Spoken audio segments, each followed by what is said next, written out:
Caitlin Clark has spent the week doing what she always does, staying locked in on the work.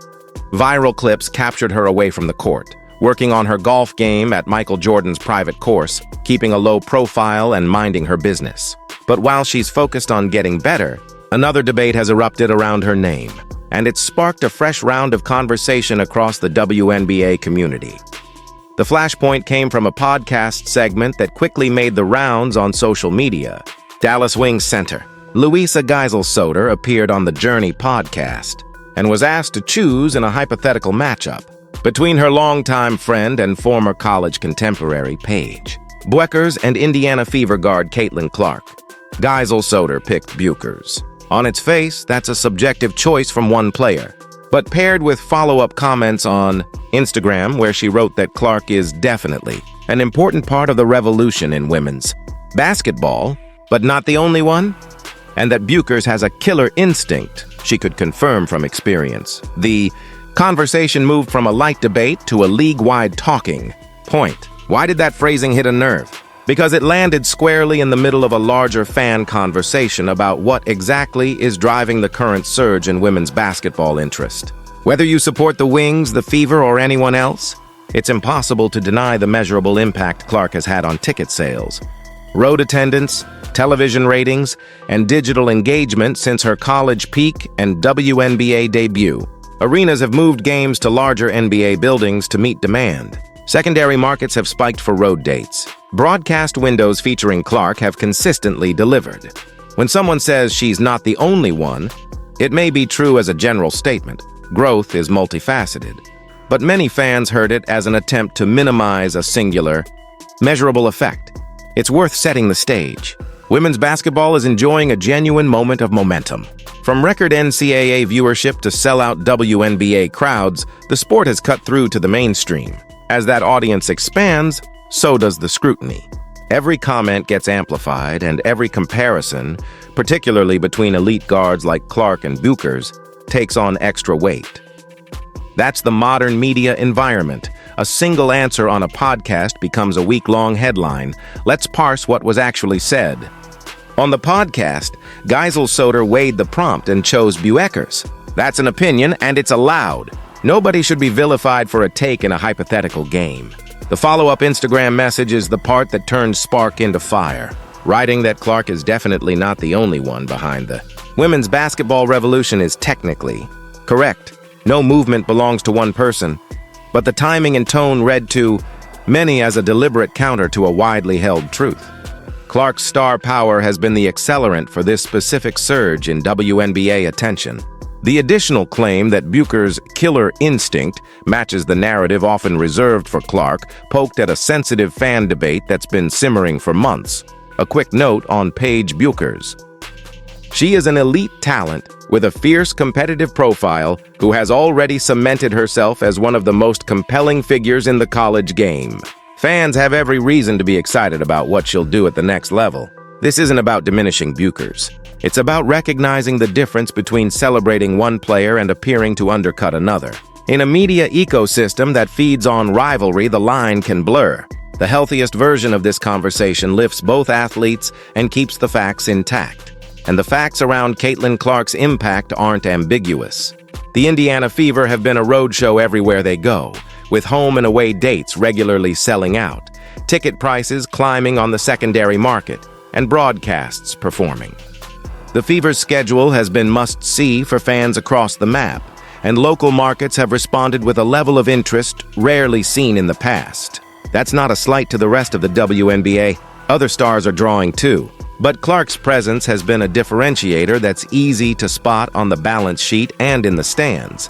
Supporters were quick to point to those metrics in the wake of Geisel-Soter's comments. They argued that while it's fair to praise Bueckers, it's not accurate to suggest Clark's role is interchangeable. Social media threads filled with screenshots of sellout announcements, notes about games moved to larger venues, and comparisons of attendance figures. Some cited game-by-game TV data. Others pointed to the immediate bump in merchandise and sponsorship interest tied directly to Clark's appearances.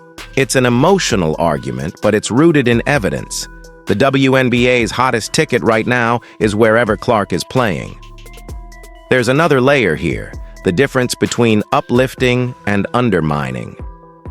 You can advocate for your friend, teammate, or favorite player without diminishing another athlete. Fans saw the podcast pick as a harmless take.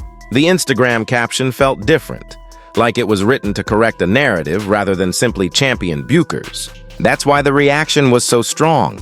It touched a broader frustration among supporters who feel like Clark's impact is constantly being qualified instead of acknowledged. The public nature of the exchange matters too. When a current WNBA player posts a pointed opinion about the league's most visible rookie, it's going to travel. It becomes WNBA news, not just a personal view. And because the WNBA is, by scale, a tight-knit community, the ripple effect is fast. Players, fans, and media see the same quotes at the same time. Debate follows. Lines are drawn. Before long, it's no longer about the original point. It's about what the point represents. Perspective is important here. Geisel is entitled to her view. She was a second-round pick in 2020, has represented her country internationally, and, like many pros, has earned the right to speak on the game. But rights come with responsibilities. In a league fighting for increased investment, better media windows, and broader cultural relevance, a constant cycle of intra-league barbs distracts from the product. It invites fans to choose sides in zero-sum terms and can overshadow the larger story. The WNBA's growth is real, and stars across the league are contributing. It's also true that Clark's growth engine is rare. Few athletes, male or female, step into a professional league and immediately change the economics of attendance, ratings, and sponsorship. That's why her name trends beyond basketball. That's why clips of her logo threes and no-look passes move across platforms at blazing speed. That's why the Fever's travel feels like a pop-up tour every night. You can credit the overall rise of women's sports and still be honest about a singular catalyst. Those two things can coexist. Back to the timeline. After the podcast, after the Instagram post, the discourse went into overdrive. Some fans went too far in their replies, which never helps the conversation. Others tried to pull things back to the floor, matchups, coverages, adjustments. The common refrain remained the same. Celebrate both, but don't distort reality. The phrase, "not the only one," is defensible in a vacuum. In this moment, it felt like a way to take something away from a player who has given the league a massive gift: attention. It's telling that while all of this ricocheted across timelines, Caitlin Clark stayed silent and stayed working. The golf video at Michael Jordan's course was a reminder that her off days look like any other pros. Training, recovery, a little time to breathe. No feed fuel. No subtweets, no back and forths. And that's been her approach since Iowa. Keep the spotlight on the basketball. It's why coaches like game planning for her and why teammates appreciate her. The noise will be there. The answer is the next practice and the next game. There's a bigger WNBA story under this one. The league is in the middle of a critical growth phase. Media rights, charter travel standards, revenue sharing, and salary structure are front-of-mind topics in every front office.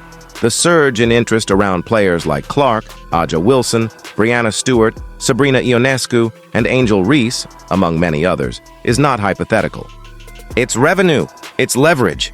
The way players talk about each other publicly can either reinforce that upward trend or complicate it. If you're a Wings fan, you know Louisa Geisel has a hard-working front-court presence with international experience. If you're a Fever fan, you live every possession Clark has with a microscope. If you're a Paige Bueckers fan, you're counting the days until she's in the draft conversation. All three of those reality tracks can exist without hostility.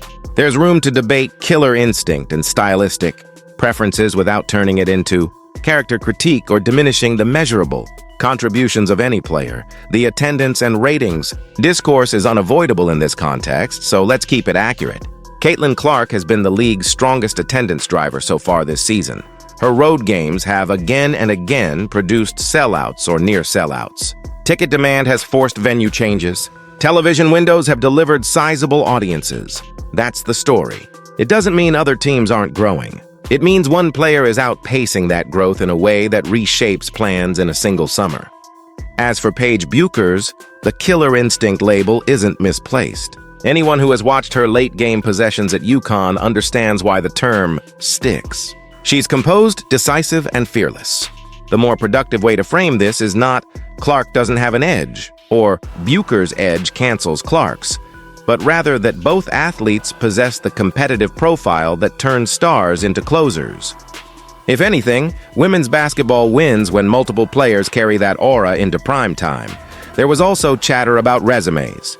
Some commentators pointed to Geisel-Soder's role-player production and asked whether it's appropriate for her to publicly weigh in on the league's biggest star. That's a slippery slope. In a professional locker room, respect is not solely tied to points per game. Players can disagree with each other's views while recognizing the right to hold them. The standard should be accuracy and respect, not silence. And that standard should apply to fans and media, too. What's the healthiest path forward? Keep the focus on the game and the growth. The debate will always exist. This is sports. But the constant inflammatory edges of social media can make the WNBA feel divided at a time when alignment could unlock the next level of investment. Players lifting players makes sponsors more confident. Teams celebrating each other's sellouts makes schedule makers more ambitious. Networks seeing stars amplify, not undercut, one another makes bids more aggressive. In that spirit, it's worth acknowledging the broader work Clark is doing off the court. She's a marketing engine, a consistent interview, and a pro with a loyal young fan base that buys tickets and merch. That halo extends beyond her own team. Opponents benefit when she comes to town. The league benefits when her clips spread across feeds. Even the athletes who disagree with her hype benefit from the attention it brings to their own platforms. That's not an opinion. It's the business model. This is where the phrase, "not the only one," can be reframed usefully. No one should want a single star to carry a league forever. The healthiest women's basketball ecosystem is one with multiple sellouts, many national faces, and a calendar full of must-see matchups. If the intent behind the comment was to remind fans that other players matter, that message can be delivered without undermining the extraordinary reality that Caitlin Clark is the current face of a surge. A rising tide works best when we don't argue about who gets credit for the moon. Now, to the fans who feel protective of Clark's legacy. The best response to a comment you don't like is accuracy and perspective, not escalation. Share the numbers, share the sellouts, share the ratings, and then keep showing up. The WNBA is in a position to capitalize on a moment that many of us have been waiting on for years. Let the tape and the attendance do the talking. To the players, debates will happen. Just remember how quickly a casual line turns into a news cycle. A podcast pick is one thing. An Instagram caption that feels like a subtraction is another. The league works best when stars and role players alike use their platforms to build, not fragment. You can pick your favorite and still acknowledge the obvious. Caitlin Clark's effect on women's basketball right now is enormous, unique, and measurable. To Caitlin Clark herself, she won't need anyone's advice here. She's already demonstrated the blueprint. Keep your center of gravity on the work. Control what you can. Answer the questions you need to answer. Leave the rest. Her approach this week, quietly training while the discourse swirled, is exactly why coaches trust her and why fans believe in her. Consistency is a superpower. To Paige Bueckers, the league will be better when she's in it. The appetite for her game is real. The competitive bar is high and she's built to clear it. Fans don't need this debate to enjoy what she brings. When she arrives, those same arenas will be waiting. And to Louisa Geisel-Soder, her opinion made news because the WNBA is finally living in a news cycle big enough to turn opinions into headlines.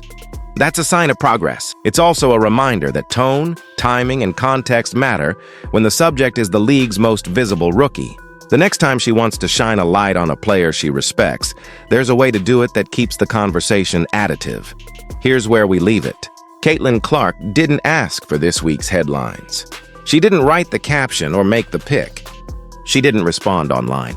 She did what pros do, she worked. The fans did what fans do, they debated. The league did what leagues do in 2024. It rode the wave. The facts are the same today as they were yesterday. Clark is the WNBA's most powerful attendance driver and ratings magnet right now. Paige Bueckers is an elite guard whose professional future is one of the biggest stories on the horizon. Louisa Geisel-Soder is a pro with a platform who will likely choose her words more carefully going forward. And women's basketball is in the middle of the most promising growth phase in its history. If you love the WNBA, you want this moment to keep expanding. That means welcoming debate without making it personal. It means celebrating excellence without clipping off someone else's wings. It means letting the game dictate most of the headlines. The people buying tickets and turning on broadcasts will respond to the basketball first, last, and always. So when you see the next viral post or podcast clip, keep that in mind. The Indiana Fever will tip at 7. The Dallas Wings will try to climb the standings. Every night brings another chance for a rookie to grow, a veteran to lead, and a new fan to fall in love with the league. That's the story worth amplifying. And right now, Caitlin Clark is at the center of it. Not the only one, but undeniably the engine that's helping women's basketball hit a new gear.